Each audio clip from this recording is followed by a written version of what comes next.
Welcome to commerce study circle कुकरी। प्यारे छात्रों, आज तुम लोग को हम इशू ऑफ शेयर का पार्ट 1, पार्ट 2, पार्ट 3, पार्ट 4 के में जो बात हम बताए थे उसी के संबंध में एक बार और तुम लोग को हम बता देना चाहते हैं कि जब संयुक्त पूंजी वाली कंपनी या ज्वाइंट स्टॉक कंपनी या पब्लिक कंपनी जब अपने अंशों का निर्गमन करती है और उन अंशों का अंकित मूल्य विभिन्न किस्तों में प्राप्त करती है, तो इस परिस्थिति में संयुक्त पूंजी वाली कंपनी अपने अंशों के निर्गमन पर जो आवश्यक जर्नल अपने बही में बनाता है उसके संबंध में आज तुम लोग को हम बताने जा रहे हैं। जब संयुक्त पूंजी वाली कंपनी अपने अंशों का निर्गमन करती है और जनता उस अंशों को खरीदने के लिए बैंक के माध्यम से अपना आवेदन प्रस्तुत करती है और उस आवेदन की राशि बैंक के द्वारा कंपनी तक पहुंचाने का काम करती है, जिसमें कंपनी आवेदन की राशि यदि प्राप्त करता है तो उसके लिए कंपनी की पुस्तक में बनाया जाता है bank account DR to share application account. Bank account DR to share application account यानी कंपनी द्वारा आवेदन की राशि प्राप्त करने पर यह जर्नल बनाया गया bank account DR to share application account. अब उस एप्लीकेशन की राशि को कंपनी अंश पूंजी में हस्तांतरित करती है, तो उसके लिए कंपनी की पुस्तक में बनाया जाता है share application account DR to share capital account. यदि जनता ने आवेदन की राशि अधिक अंशों पर दे दिया है, हो सकता है कि जनता आवेदन की राशि 11,000 अंश के लिए आवेदन की राशि दिया हो, लेकिन कंपनी की ओर से जनता को 10,000 अंश ही निर्गमित किया गया हो, यानी कंपनी अपनी ओर से 10,000 शेयर जनता के बीच बेचने के लिए भेजा, लेकिन कंपनी के पास जनता के द्वारा 11,000 अंशों के लिए आवेदन की राशि प्राप्त हुआ। तो इस परिस्थिति में कंपनी मात्र 10,000 अंशों का आवेदन राशि ही अंश पूंजी में हस्तांतरित करती है, जिसके लिए कंपनी की पुस्तक में बनाया जाता है share application account DR to share capital account. अब जो 1,000 की राशि है वो अधिक राशि है जो जनता के द्वारा आवेदन के रूप में दिया गया है, तो कंपनी उसे आवंटित नहीं करेगा। कंपनी मात्र 10,000 आवंटित ही करेगा, क्योंकि कंपनी मात्र 10,000 के लिए आवेदन के लिए प्रविवरण पत्र जारी किया है। जनता ने 11,000 अंशों के लिए आवेदन दिया है, तो 1,000 अंश की राशि आवेदन राशि जो अधिक है उस राशि को कंपनी जनता को पुनः लौटा देती है या आगे के याचना में समायोजित कर देती है। तो यदि कंपनी 1,000 अंशों पर जो आवेदन की राशि अधिक है उस राशि को अगर लौटाने का काम करती है, तो इसके लिए कंपनी की पुस्तक में बनाया जाता है share application account DR to bank account, share application account DR to bank account. ये लौटाने पर कंपनी के द्वारा जब राशि लौटाई जाती है तब ये बनाया जाता है। यदि कंपनी उस आधी की राशि को अगले याचना यानी अलॉटमेंट में समायोजित करने का काम करेगा, तो उस परिस्थिति में कंपनी बनाती है शेयर एप्लीकेशन अकाउंट या टू शेयर अलॉटमेंट अकाउंट। अब आवेदन की राशि का प्राप्त किया, फिर उसको अंश पूंजी में हस्तांतरित किया, या अधिक आवेदित राशि है तो उसको रिटर्न करने का काम किया। इसके बाद कंपनी द्वारा आवंटन किया जाता है। जैसे हमने अभी बताया कि कंपनी मात्र 10,000 शेयर बेचने के लिए भेजा था, लेकिन जनता ने 11,000 के लिए आवेदन दिया, तो कंपनी उसको आवंटित मात्र 10,000 शेयर करेगा। तो कंपनी जब याचना की राशि का मांग करेगा तो केवल 10,000 अंशों पर ही याचना की राशि को मांगेगा। तो यदि कंपनी 10,000 अंश आवंटित करने के बाद उस पर याचना की राशि मांगती है तो इस परिस्थिति में कंपनी अपने पुस्तक में बनाती है share allotment account DR to share capital account. फिर जनता के द्वारा आवंटन की राशि नगद रूप में चुकाई जाती है। तो हो सकता है कि जनता जितना अंश खरीदा है या लिया है उसका आवंटन राशि पूरी की पूरी राशि जमा कर दे। तो सभी जनता या जितने भी अंशधारी अंश खरीदे हैं वो सभी अंशधारी यदि आवंटन की पूरी राशि जमा कर देते हैं तो इस परिस्थिति में कंपनी की पुस्तक में बनाया जाता है bank account DR to share allotment account. यदि उसमें से कुछ जनता, मान लो 100 अंश है जो एक व्यक्ति ने खरीदा है, लेकिन उसने उस आवंटन की राशि को जमा नहीं किया, चाहे जो परिस्थिति हो जिस कारण से नहीं जमा किया हो, तो 100 अंश पर जो राशि जमा नहीं हुआ, मान लो आवंटन राशि 2 रुपया है तो 100 अंश पर 200 रुपया होगा। ये 200 की राशि यदि जनता जमा नहीं करती है तो वही राशि हमारा कॉल्स इन एरियर कहलाता है।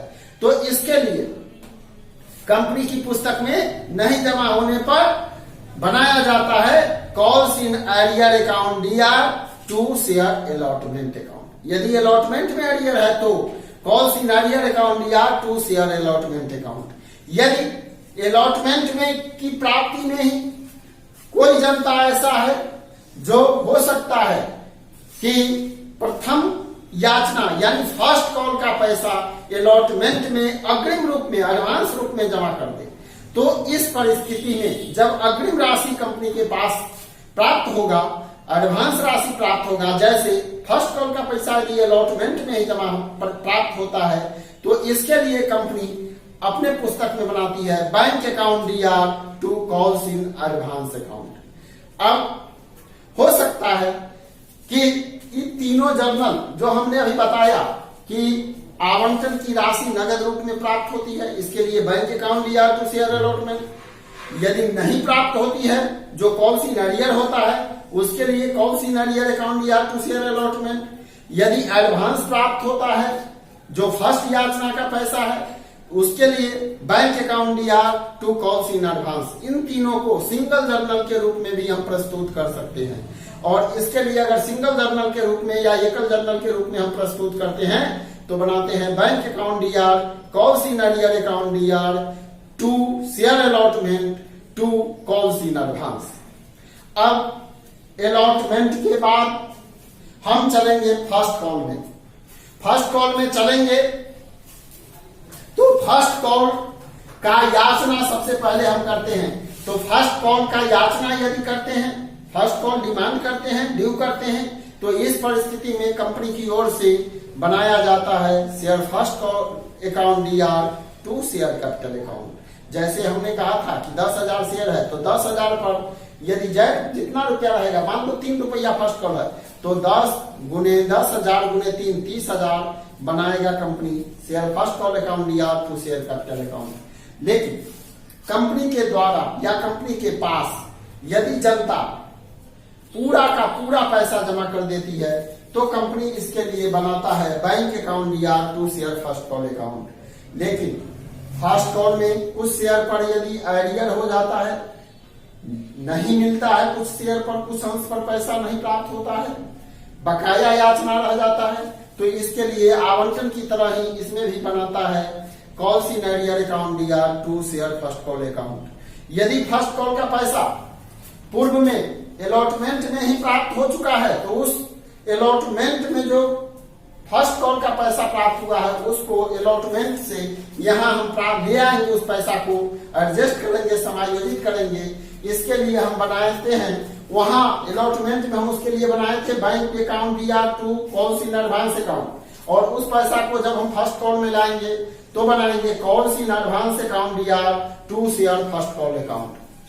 अब रह गई बात कि फर्स्ट कॉल में यदि एडवांस प्राप्त होता है, सेकेंड कॉल का पैसा प्राप्त होता है, तो उसके लिए फिर बनाया जाएगा bank account DR2 calls in advance account. लेकिन चलिए, यदि calls in advance first call में हमारा डेबिट में भी है, DR में भी है, और कॉल्स इन एडवांस CR में भी है, ऐसा हो सकता है। जैसे अलॉटमेंट में फर्स्ट कॉल का पैसा मिला है तो उसको समायोजित करने में कॉल्स इन एडवांस अकाउंट यहाँ DR होगा, और सेकेंड कॉल का पैसा यदि फर्स्ट कॉल में प्राप्त हुआ है तो यहाँ bank account DR2 calls in advance यानी calls in advance account CR होगा। इस परिस्थिति में यदि कॉल्स इन एडवांस DR में भी है, CR में भी है, तो इस परिस्थिति में हम अमाउंट को समायोजित कर देते हैं। जैसे अगर DR में 1000 है कॉल्स इन एडवांस और CR में 1500 है कॉल्स इन एडवांस, तो DR में न लिख करके केवल CR में समायोजित करने पर हम 500 भी लिख सकते हैं, या DR और CR दोनों में लिख सकते हैं। दोनों तरह से बनाया जाता है। इसके लिए कोई आवश्यक नहीं है कि हम एक ही DR में देंगे या CR में देंगे, हम दोनों में भी दे सकते हैं या एक जगह भी दे सकते हैं।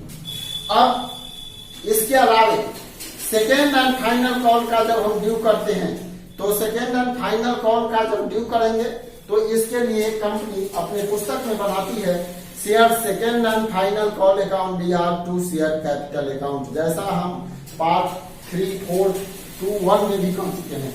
अब सेकेंड एंड फाइनल कॉल की प्राप्ति जब होगी तो उसमें सेकेंड एंड फाइनल कॉल की प्राप्ति के लिए हम बनाते हैं bank account DR2 share second and final call account.